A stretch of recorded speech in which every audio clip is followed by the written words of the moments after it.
Alrighty. Well, today in the world of tasty, wild animal pieces, today what we're going to be doing is making some sausage.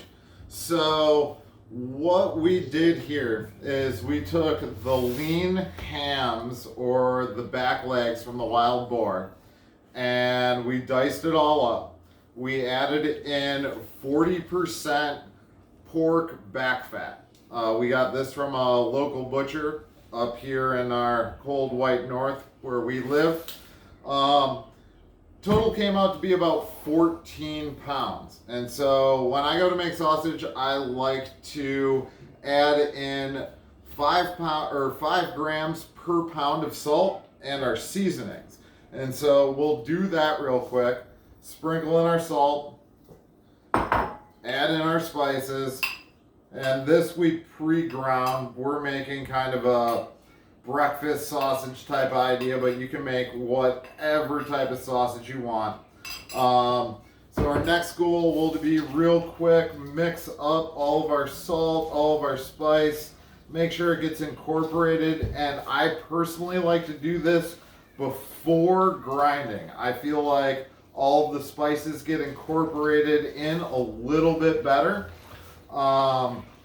And so a lot of recipes you'll read will say to grind and then to incorporate your spices, but I like to do it beforehand. That's just a personal preference of mine, so that's what I do. After everything's kind of mixed up and ready to go, you can start your grinding. I'm going to be using a KitchenAid with the grinding attachment. And so I will show you real quick how to set that up and we'll start grinding. With the KitchenAid in front of you like so, you will put in your first piece, your shaft. It's got a screw on the side to help it be bolted into place. Kind of show you what that looks like here. And that's this, just so that this guy doesn't shake or wiggle or do anything funny. Next is your auger. Auger goes in. Then the two main pieces, which will be your grinding plate and your cutter. Cutter goes in smooth side out. So you want the sharp blade to touch the face of the die itself. So we'll set that guy in there. It'll be a square lock. It is on almost all grinders. Your die will go in, and then the plate right in front of that. Make sure that it's tight, but not too tight. You don't want it to press against the auger so that the blade will start rubbing in any way or push the auger back, and you'll start heating up your chamber. So you want the face to be tight, but not over tight. And if you see any discoloration in here that would tell you otherwise, that it's heating up and not staying cold, then you're gonna wanna take it apart, clean it, and reassemble. Once you get done grinding your sausage, I recommend to always fry off a little bit, taste it, eat it, make sure it's something that you like, you enjoy, and that it tastes right. Otherwise, you'll have to take it all out of casings and start again, and nobody wants to do that.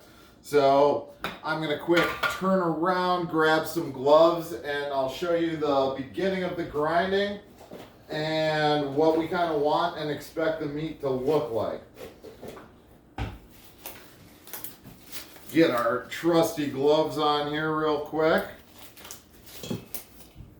And you can keep a little bowl on the side or move your bowl to the other side so that you're able to scoop up into your trough.